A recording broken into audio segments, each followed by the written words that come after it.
옆에 있는 사람에게 이렇게 한번 인사합시다. 당신은 하나님의 걸작품입니다. 믿습니까? 당신은 하나님의 걸작품입니다.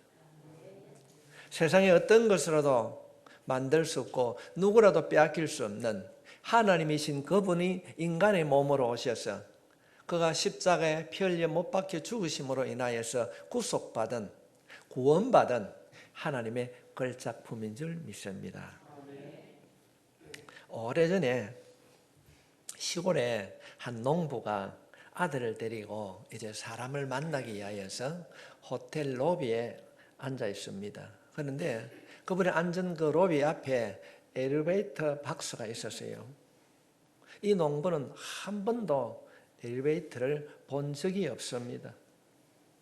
가만히 앉아 기다리고 있는데 문이 덜컥 열리는 겁니다. 그런데 문이 열리자 할머니 한 분이 들어가는 겁니다. 그래서 이 농부가 참 이상한 것도 있구나 가만히 보고 있습니다.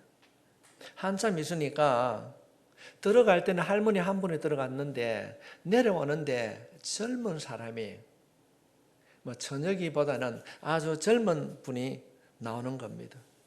그러자 이 농부가 옆에 있는 아들에게 뭐라고 했겠습니까? 야, 네 빨리 가서 너가 엄마 데리고 온나?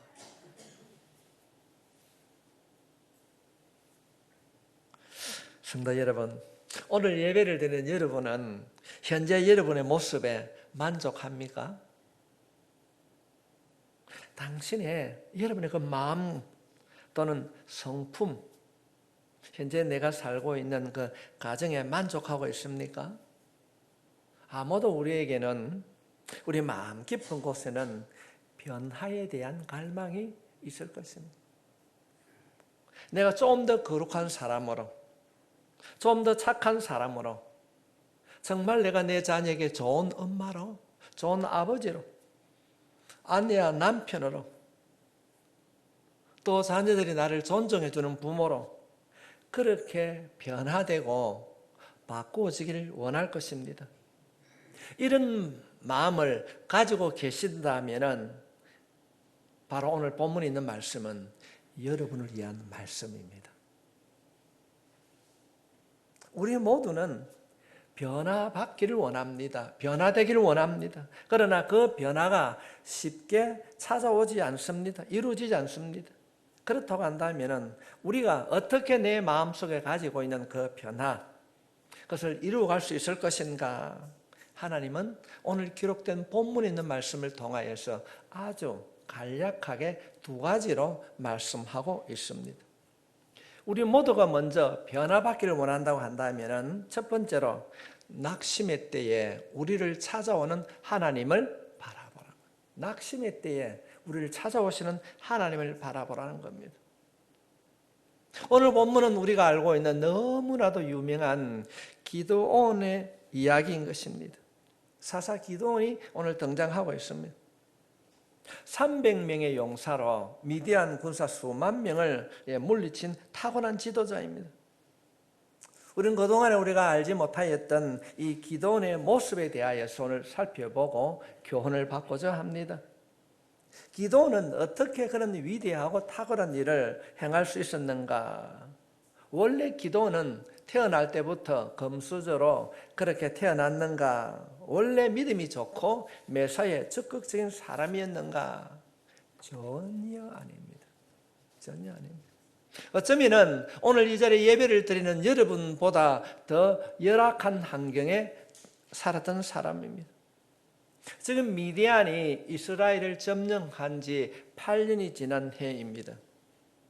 처음에 등장하는 것이 아니라 이 미디안 나라가 이스라엘을 점령하고 있을 때입니다. 8년이 지난 그때의 모습을 성경은 우리들에게 소개하고 있습니다. 본문 11절에 있는 말씀입니다. 여호와의 사자가 아비에셀 사람 요아스에게 속한 오브라에 이르러 상수리 나무 아래 들이니라. 마침 요아스의 아들 기드온이 미디안 사람에게 알리지 아니하려 하여 밀을 포도주 틀에서 타작하더니, 여러분, 포도주를 어디 담습니까? 통에 담습니다. 여기 말씀해 보면은 포도주 틀에서 타작하더니 이러니까 어떤 기계를 말하는 것이 아니라 성지순례 가보면 그 틀이 있습니다. 우리말로 하면 포도주를 담는 통입니다. 포도주를 따가지고 담는 통, 큰 통입니다. 미디안 군사들이 쳐들어와 가지고 추수 때가 되면 곡식을 뺏어가기 때문에 이 기드온이 큰 통 안에 들어가서 숨어서 밀을 타작하고 있습니다. 그때 당시에 미디안이 어떤 행동을 하고 있는가? 3절부터 4절에 있는 말씀을 보면은 이스라엘이 파종할 때면 미디안과 아말렉과 동방 사람들이 치러 올라와서 진을 치고 가사에 이르도록 토지 소산을 멸하여 이스라엘 가운데 먹을 것을 남겨주지 아니하며 양이나 소나 나귀도 남기지 아니하더라. 지금 이런 상황입니다.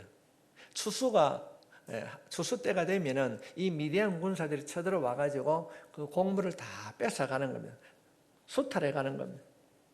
이런 상황에서 양은 얼마 되는지 밝히고 있지 않지만은 그 통 안에서 가족들의 먹을 양식을 위하여서 기드온이 숨어서 타작을 하고 있습니다.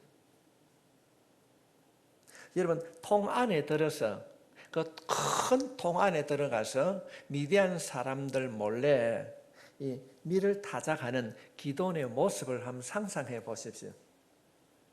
용사의 모습이 있습니까? 아닙니다. 그는 들키면 어떻게 할까? 미디안에 발각되면 어떻게 할까? 초조하고 두려운 마음에 사로잡혀서 밀을 타작하고 있습니다. 이것이 성경의 역사에 처음 등장하는 기드온의 모습입니다.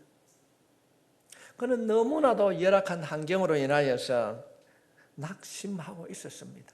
두려워하고 있었습니다. 그의 가족들은 이 미디안 때문에 두려워했고 경제적으로 기내를 걱정해야 되는 어려운 환경에 있었습니다. 이날도 작은 양이지만은 통 안에 들어가 숨어서 조심스럽게 가족의 양식을 위하여서 타작을 하고 있습니다. 이때 하나님의 사자가 찾아와서 너 이스라엘을 구원하라. 미디안으로 인하여서 힘들어하고 있는 너희 민족을 너가 구원하라 말씀합니다. 그럴 때 이 기도원의 대답이 15절에 있는 말씀입니다. 하나님께서는 사자를 통하여서 너가 이스라엘 백성들을 구원하라고 말씀하시는데 그 이야기를 듣고 이 기도원이 말하는 겁니다. 그러나 기도원이 그에게 대답하되 오 주여 내가 무엇으로 이스라엘을 구원하리까? 보소서 나의 집은 므낫세 중에 아주 극히 약하고 나는 내 아버지 집에서 가장 작은 자니이다. 가장 작은 자니이다. 이 말은 지금 기드온이 어떤 생각을 가지고 살아가고 있는가를 표현하고 있는 것입니다. 당시 기드온은 모든 일에 자신이 없었습니다. 두려움에 빠졌고 자기를 생각하는 우리가 흔히 말하는 자존감이 떨어진 상태였습니다. 무슨 얘기합니까? 나는 너무 환경이 어렵습니다. 보십시오. 내가 우리 종족들 중에 우리 집안에서 가장 작은 자 중에 작은 자입니다. 나는 할 수가 없습니다. 내 환경이 너무나도 어렵습니다. 성도 여러분, 이것이 기드온의 문제만일까요? 기드온의만의 문제일까요? 어쩌면 우리는 때로는 인생을 살아가면서 남에게 말은 하지 않지만은 낮은 자존감으로 살아갈 때가 있습니다. 누구에게 자신의 당한 아픔을 말할 수 없을 때가 있습니다. 특별히 우리가 산 환경이 어려울 때 우리의 마음은 힘들어하고 있습니다. 건강을 잃었을 때, 사업에 실패했을 때, 직장을 잃고 경제적으로 어렵고 힘들 때, 모든 것이 어려울 때에 우리의 자존감은 흔히 바닥을 친다고 말을 합니다. 우리 가운데도 기도원처럼 남에게 말은 하지 못하지만은 마음이 낙심되고 가라앉은 분이 있을 수 있습니다. 치열한 경쟁 속에서 어떻게 살아갈 것인가? 나이는 들고 가진 것은 없고 그래서 다른 사람을 만나기조차 두렵습니다. 그래서 자신을 잃어버리고 움츠러드는 것입니다. 지금 어쩌면 기도원처럼 두려움 때문에 포도주를 담는 통 안에 내 삶을 숨기고 지내는 분들이 있을 수 있습니다. 이럴 때 나는 어떻게 해야 되는가? 어려운 환경을 보고 이제는 끝이야, 할 수 없다, 낙심하며 살아야 됩니까? 오늘 성경은 하나님께서는 오늘 본문에 있는 말씀을 통하여서 어려울 때에, 고난의 때에 낙심하며 주저앉지 말고 환경을 바라보고 한숨 짓지 말고 너를 찾아오시는 하나님을 바라보라는 것입니다. 어려움의 때에, 내가 해결할 수 없는 그 환난의 때에 낙심과 좌절하는 자가 아니라 찾아오시는 하나님을 바라보라는 것입니다. 성도 여러분, 오늘 본문이 소개하는 하나님은 어떤 분이십니까? 기도원이 힘들어하고 두려워하는 그때에 하나님께서는 기도원을 찾아오신 줄 믿습니다. 찾아오신 하나님. 기도원을 찾아오셨던 그분은 오늘 우리가 인생을 살아가면서 힘들고 어려울 때에, 낙심의 때에 찾아오시는 분이십니다. 환경 때문에 버려두지 아니하시고 오늘 우리를 찾아오시는 분이라고 본문은 분명하게 말씀하고 있습니다. 찾아오셔서 하나님께서는 어떤 말씀을 하시는가? 우리 함께 읽어보기를 원합니다. 12절 말씀입니다. 시작. 여호와의 사자가 기도원에게 나타나 이르되 큰 용사여 여호와께서 너와 함께 계시도다. 아멘. 지금 기도원은 하나님을 처음 만나는 겁니다. 근데 처음 만난 그에게 뭐라고 말씀하시는가? 큰 용사여. 말이 됩니까? 숨어서 타작을 하는 기도원에게 하나님이 찾아오셔서 큰 용사라 말하고 있습니다.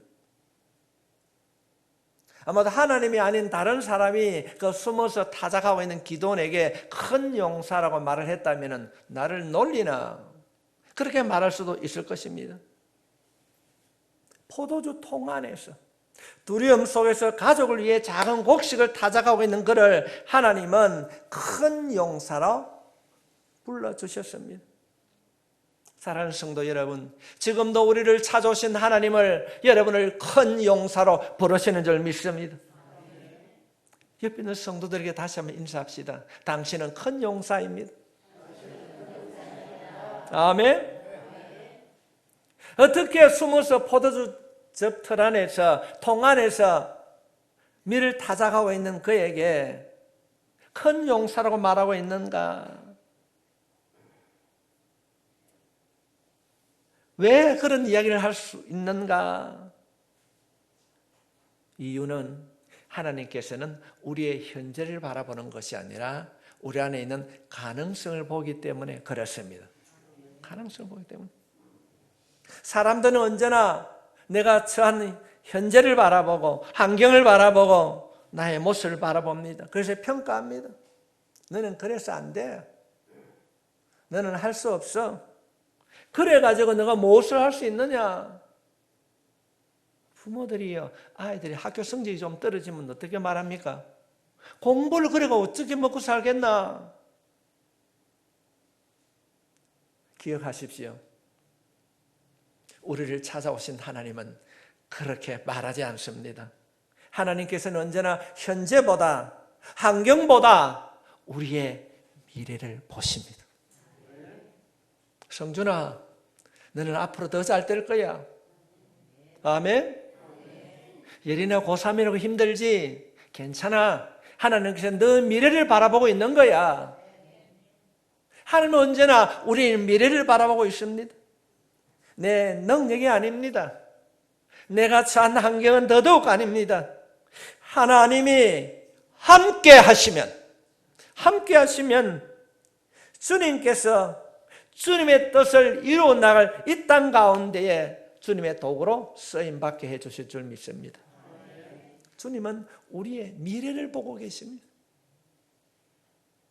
성도 여러분, 오늘 이 말씀을 통하여서 믿음으로 인하여서 미래를 바라보는 여러분이 될 수 있기를 부탁합니다. 유명한 조각가 미켈란젤로라는 분이 있습니다. 그분이 그 동료들과 조각할 돌멩이를 찾기 위해서 산으로 갔습니다. 그래 지나가다가 갑자기 이 미켈란젤로가 큰 소리로 이렇게 외친 거예요. 이야, 다윗이 걸어 나온다. 동료들이 왜 이리 봅니다. 저기 봐, 다윗이 걸어 나온다. 그래 하는 겁니다. 같이 간 조각가의 동료들이 이상하게 생각합니다. 이 다윗의 조각상이라는 것은 미켈란젤로의 유명한 조각품입니다. 다른 사람이 바라보았을 때는 돌덩어리, 바위에 불과했지만은 이 미켈란젤로는 그 돌을 통하여서 다듬어질 다윗의 조각상을 바라본 것입니다. 장차 다듬어질 조각할 조각상을 미켈란젤로는 바라본 것입니다. 성도 여러분, 하나님은 우리 인생의 위대한 조각가인 줄 믿습니다. 지금은 볼품 없고, 지금은 가진 것이 없고, 지금은 나약하고, 지금은 병들고 힘이 없다 할지라도 우리가 예수 그리스도를 믿을 때에, 예수 이름 부를 때에 현재의 상황이 너무 어려워서 포도주 통 안에 숨어 지내는 그런 환경을 할지라도 하나님이 나와 함께하면 우리를 위대한 자로 다듬어 주실 줄 믿습니다. 하나님은 우리 인생의 위대한 조각가인 것입니다. 하나님은 우리의 현재를 바라보는 것이 아니라 우리의 미래를 바라보는 것입니다. 그래서 하나님께서는 기도원에 찾아가셔서 말씀하십니다. 큰 용서요. 하나님께서 오늘 또 여러분에게 찾아오셔서 여러분의 현재를 바라보고 낙심하고 좌절하고 규제하고 통제하는 것이 아니라 여러분의 미래를 바라보고 큰 용서야. 할렐루야. 큰 용서야. 우리는 지난 시간에 요한복음 1장 말씀을 살펴보았습니다. 안드레가 베드로를 예수님께 인도한 장면이 기록되어 있습니다. 안드레를 예수님께 데려오자 예수님께서 말씀하셨습니다. 요한복음 1장 42절 말씀에 보면은 데리고 예수께로 오니 예수께서 보시고 이르시되 내가 요한의 아들 시몬이니 장차, 미래입니다. 장차 게바라하리라 하시니 게바는 번역하면 베드로라. 성도 여러분, 우리가 알고 있듯이 베드로는 얼마나 약점이 많이 있습니까? 그는 초라한 관리 어부였습니다. 지식이 많지 않았습니다. 베드로가 기록한 베드로 전후서를 살펴보면은 지식이 없어서 자신이 쓰는 것이 아니라 자기는 말을 하고 다른 사람이 대피를 해서 기록했습니다. 성격이 급하고 의지가 약했습니다. 예수님과 최후의 만찬 석상에서는 예수님 죽을 때까지 내가 예수님을 따르지 않겠습니다. 그렇게 큰 소리 쳤습니다. 그런데 예수님을 체포하는 체포자가 오니까 도망갑니다. 그러고 난 이후에는 버리지 않겠다고 고백하고 다짐했던 베드로가 새벽 딱 울기 전에 3번이나 부인합니다. 이 모든 실수를 베드로가 언제 하는가? 3년이라고 하는 훈련을 다 받고 난 이후에 합니다. 우리 교회 말로 하면은 새신자, 성숙자, 사명자 모든 교육을 마치고 나서 훈련을 받기 이전이라면 몰라서 그렇다고 이해를 할 수도 있는데 훈련을 다 받고 나서 그렇게 하는 것입니다. 실수 많은 그 베드로에게 주님이 찾아오셔서 말씀하십니다. 장차 게바라하리라. 예수님께서는 실수하는 베드로의 모습을 본 것이 아니라 미래를 바라본 줄 믿습니다. 그리고 그를 믿어주셨습니다. 많은 실수함에도 불구하고 받아주시고 용서하시고 믿어주셨습니다. 그 결과로 베드로는 예수님의 수제자가 되었고, 그가 죽을 때에 예수님을 3번이나 모른다고 부인한 그가 십자가에 거꾸로 매달려 죽었다고 문은 기록하고 있습니다. 에베소서 2장 10절 말씀에 우리는 그가 만드신 바라 그리스도 예수 안에서 선한 일을 위하여 지으심을 받은 자니 이 일은 하나님이 전에 예비하사 우리로 그 가운데서 행하게 하려 하심이라. 성도 여러분, 우리는 하나님의 작품인 줄 믿습니다. 우리는 늘 부족합니다. 그러나 하나님께서는 예수님의 피값으로 우리를 구원해 주셨습니다. 이는 얼마짜리입니까? 1억? 10억? 수백억이 아니라 우리는 돈으로 환산할 수 없는 예수짜리인 줄 믿습니다. 예수 그리스도의 피로 구원함을 받은 모든 사람은 하나님의 작품인 줄 믿습니다. 여러분, 나이가 좀 들었다고, 내가 돈이 없다고, 환경이 열악하다고, 여러분 기죽지 마십시오. 여러분은 하나님의 작품인 줄 믿습니다. 우리가 늘 그런 얘기하고 있습니다. 고린도후서 5장 17절 말씀에 그런즉 누구든지 그리스도 안에 있으면 새로운 피조물이라. 이전 것은 지나갔으니 보라 새 것이 되었다. 옛날 얘기하지 마십시오. 어제까지 실패하고 어제까지 좌절했다 할지라도 오늘 이 말씀을 듣는 순간 하나님의 작품인 것을 믿으시기 바랍니다. 이전 것은 지나가고 새 것이 되었습니다. 새 것이 된 것이 무엇입니까? 하나님의 작품입니다. 새롭게 거듭나고 살아난 우리는 내 형편과 상관없이 하나님이 말씀하십니다. 너는 내가 만든 작품이야. 세상은 우리의 약점을 말하고 있습니다. 사탄은 찾아와서 우리의 잘못된 과거를 들춰내며 우리의 희망을 꺾어버립니다. 낙심시킵니다. 너는 상처를 받았기 때문에, 너는 약점이 있기 때문에, 내가 가지고 있는 그것 때문에 너는 아니야. 너네 부모도 그 길을 걸었기 때문에 너는 어쩔 수 없어. 너는 운명이야. 너는 좋은 부모가 될 수 없어. 환경을 통하여서 우리를 미혹되거나 이 사탄의 음성에서 벗어나야 될 줄 믿습니다. 성도 여러분, 환경 때문에 기죽지 마십시오. 건강을 잃고 나이가 들었다고 집사님 기죽지 마십시오. 아이고 목사님 내 나이가 이런데. 아닙니다. 하나님은 우리에게 찾아오셔서 큰 용서요. 큰 용서요. 낙심할 수밖에 없는 환경이 우리들에게 주어지고 있습니다. 코로나와 또 우크라이나 전쟁으로 인하여서 나빠진 경제 상황에서도 하나님은 우리에게 언제나 찾아오셔서 큰 용사로 세워주신 줄 믿습니다. 그 하나님의 부르심의 음성을 듣고 어려운 환경을 이겨내는 여러분이 되시길 주님의 이름으로 축복합니다. 우리가 정말로 변화받기 위하여서는 고난 속에서 고난 때에 우리를 찾아오시는 하나님을 바라보아야 될 줄 믿습니다. 하나님을 찾아오셔서 왜? 라고 말하지 않고 큰 용사여 우리의 미래를 보고 말씀하신 줄 믿습니다. 두 번째로 우리가 어떤 삶을 살아가야 되는가? 하나님이 끝까지 당신과 함께 하심을 믿어라. 우리 두 번째 주제 한번 같이 읽겠습니다. 시작. 하나님이 끝까지 당신과 함께 하심을 믿어라. 포도즙 통 안에서 떨고 있는 기도원을 찾아오셔서 하나님이 큰 용사를 부르십니다.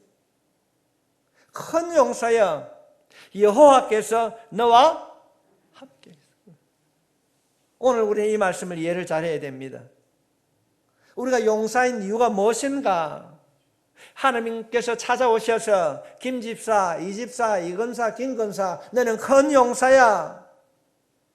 우리가 잘나서가 아닙니다. 우리에게 약점이 없어서가 아닙니다. 우리의 허물이 없어서가 아닙니다. 상처가 없어서가 아닙니다. 지금 내 환경이 좋고 학벌이 있고 모든 일이 좋아서도 아닙니다.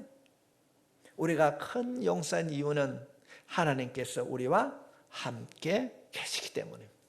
하나님이 함께 하시기 때문에 그렇습니다. 우리는 왜 넘어지고 낙심하는가? 그 이유는 우리가 하나님을 바라보는 것이 아니라 자기 자신을 바라봅니다. 자기 자신을 바라보니까 허물이 있고 약점이 보이는 것입니다. 자신의 모습을 보게 됩니다. 입으로는 예수를 믿는다고, 입으로는 찬송하고 기도하면서도 자신도 모르게 자기 자신을 의지하고 살고 있습니다. 내 주변에 일어날 모든 일들이 내 능력에 달린 것처럼 내가 모든 것을 주관하고, 그래서 이루어지면은 그런가 보다. 그러나 반대로 이루어지지 아니하면은 낙심합니다. 모든 주체가 내가 할 수 있다고 착각하며 살고 있습니다. 여러분, 이것은 불신앙입니다. 이것은 육신적인 생각이고 세속적인 가치관으로 살아가는 것입니다. 우리는 기억해야 됩니다. 우리가 큰 용서한 이유는 우리의 능력 때문이 아니라 실패 속에서도, 환경 속에서도, 나이가 들었음에도 우리가 용서가 된 이유는 하나님께서 우리와 함께 하시기 때문인 줄 믿습니다. 우리와 함께 하신 주님. 구약 성경을 읽어보면 구약 전체에 114번이나 하나님이 우리와 함께 하신다고 약속하고 있습니다. 지도자 모세가 죽고 나서 이스라엘 백성들을 가나안 땅으로 인도하는 사명을 부여받고 여호수아는 너무나 두려웠습니다. 내가 어떻게 이 백성을 인도해 갈 것인가? 그럴 때 하나님께서는 여호수아에게 나타나셔서 이렇게 말씀하고 있습니다. 여호수아 1장 9절에 있는 말씀. 내가 내게 명령한 것이 아니냐? 강하고 담대하라. 두려워하지 말며 놀라지 말라. 내가 어디로 가든지 내 하나님 여호와가 너와 함께 하느니라 하시니라. 아멘. 어디로 가든지 내 하나님 여호와가 너와 함께 하느니라. 지도자 모세를 잃어버리고 두려워하는 여호수아에게 두려워하지 말라고 말씀하고 있습니다. 어려운 상황에서 놀라지 말고 강하고 담대하여지라. 어떻게 할 수 있는가? 여호수아에게 능력이 없습니다. 가진 것이 없습니다. 탁월한 지도력도 없습니다. 문제는 하나님께서 내가 너와 함께하리라. 여러분과 함께하는 하나님을 신뢰할 수 있기를 바랍니다. 하나님은 어떤 분이신가? 어려움의 때에 찾아오시는 분이요. 하나님은 어떤 하나님이신가? 우리와 함께 하시는 임마누엘 하나님이신 줄 믿습니다. 그러나 기도는 그 말씀을 신뢰하지 못했습니다. 그럴 때 이 말을 들었던 야, 염려하고 걱정하지 마라. 하나님이 너와 함께 하실 것이야 하고 했을 때 기도는 이런 말을 하게 됩니다. 그걸 내가 어떻게 믿을 수 있습니까? 표정을 보여달라는 것입니다. 이것이 우리의 모습입니다. 우리가 성경을 읽다가 가슴에 어떤 것을 깨달을 수 있습니다. 성령이 찔러주는 말씀을 봅니다. 기도를 하다가 말씀이 떠올랐습니다. 그때는 주여 믿습니다. 그러나 돌아가서 일상을 돌아가면은 마음이 흔들립니다. 정말로 그것이 성령님께서 나를 만져주실 것인가? 아버지와 아들이 수영장을 갔습니다. 아버지가 먼저 물에 뛰어들어가가지고 뚝에 있는 아들 보고 뭐라고 그럽니까? 야, 뛰어내려. 들어와. 그런데 아들은 어떻게 합니까? 멈칫멈칫 하는 거예요. 아버지를 신뢰하면은 뛰어내린 것입니다. 성도 여러분, 이것이 우리의 모습이 아닙니까? 우리를 사랑하시는 그 하나님을 신뢰하지 못하고 어떻게 할까? 어떻게 해야 되는가? 정말로 함께하는 하나님을 내가 어떻게 믿을 수 있습니까? 라고 했을 때에 하나님이 이 의심하는 기도원을 비난하지 아니하시고 그가 요구한 표징을 보여주십니다. 사사기 6장 20절부터 21절 있는 말씀입니다. 우리 같이 읽겠습니다. 시작. 하나님의 사자가 그에게 이르되 고기와 무교병을 가져다가 이 바위에 놓고 국을 부으라 하니 기드온이 그대로 하니라. 여호와의 사자가 손에 잡은 지팡이를 끌어 내밀어 고기와 무교병에 대니 불이 바위에서 나와 고기와 무교병을 살랐고 여호와의 사자는 떠나서 보이지 아니한지라. 그렇습니다.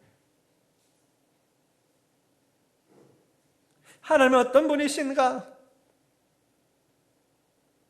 우리가 말씀을 믿고 돌아가 어려운 환경으로 우리의 마음이 흔들릴 때에 하나님께서는 왜냐고 비난하는 분이 아니십니다. 때로는 예배 가운데 임하시고 때로는 찬송을 통하여서 때로는 우리 기도를 통하여서 흔들리는 우리의 마음을 붙잡아 주시는 분이십니다. 말씀을 들을 때에 붙잡아 주시는 분이십니다. 성도 여러분, 하나님은 우리의 마음을 살피시는 하나님이신 줄 믿습니다. 우리를 보고 계시고 알고 계시고 인도해 주시는 분이십니다. 1855년 봄에 미국에서 일어난 사건입니다. 시골에 살던 18살 먹는 한 소년이 미국 보스턴이라는 시내로 들어왔습니다. 이사를 와가지고 그가 교회를 출석을 하게 됩니다. 근데 교회에 들어와가지고 성경을 배웠는데 1년 동안 교인으로 등록을 해주지 않았어요. 왜냐하면 그가 글을 몰랐기 때문에, 말을 더듬었기 때문에 그렇습니다. 말이 어느라고 아는 지식이 없었습니다. 그래서 1년이 지난 이후에 그가 그 교회에 교인으로 등록해 주었습니다. 그는 하는 직업이 시골에서 올라와서 구두를 수선하는 수선공이었습니다. 그는 자신과 함께하는 하나님을 굳게 믿었습니다. 그는 배운 것이 많지 않았지만은 다른 사람처럼 글을 정확하게 읽고 쓸 수 없었지만은 누구보다 사람들에게 정직하고 진실함을 인정받았습니다. 훗날 그는 유명한 보험사가 되었습니다. 제가 책을 보니까 무디라는 사람인데 그가 진 책이 한국에서도 20만 권이 넘게 팔렸어요. 너무나도 우리가 잘 알고 있는 사람입니다. 그는 배움이 많지 않았기 때문에 신학을 마치지 아니했기 때문에 목사는 되지 못하였습니다. 그는 평신도였지만은 미국 사회를 영적으로 뒤집어 놓은 위대하고 탁월한 지도자가 되었습니다. 성도 여러분, 하나님은 이런 분이십니다. 연약한 우리를 걸작품으로 변화시키시는 분이 하나님이신 줄 믿습니다. 가난한 자를 부자를 만들어주는 것이 아니라, 병든 자를 건강하게 만들어주시는 분이 아니라, 우리 자신이 하나님을 신뢰할 때에 성령 하나님께서 하나님의 작품으로 만들어주신 줄 믿습니다. 이 하나님을 의지하며 살아갈 수 있기를 바랍니다. 하나님께서는 환경으로 인하여서 우리들이 그 포도주를 담는 통 안에 숨어 지내는 이 기드온을 변화시켜 주셨듯이 우리의 미래를 주님이 책임져 주실 줄 믿습니다. 무슨 돈이 없는데요? 아닙니다. 건강이 여의치 않는데요? 아닙니다. 여러분 안에 하나님께서 새롭게 만들어 주실 그 능력을 믿을 수 있기를 바랍니다. 사탄에게 지지 마십시오. 하나님께 여러분의 인생을 맡기면 누구라도 변화될 줄 믿습니다. 건강이 흔들릴 수 있습니다. 나이가 많아도 괜찮습니다. 하나님은 우리를 변화시켜 주시고 기도를 용사같이 다듬어 주셨듯이 우리들을 다듬어 주실 줄 믿습니다. 우리가 성경을 통해서 보면은 아브라함이 모든 사람의 복의 통로가 되었듯이 오늘 예배를 드리는 여러분 모두가, 여러분의 가정이 여러분을 인하여서 복의 통로가 될 수 있기를 주님의 이름으로 축복합니다. 하나님 말씀하십니다. 큰 용사라고요. 어떻게 큰 용사입니까? 가진 것이 없고 아는 것이 없고 환경은 열악한데도요. 그러나 하나님께서 함께 해주시기 때문에 큰 용사로 거듭나게 될 줄 믿습니다.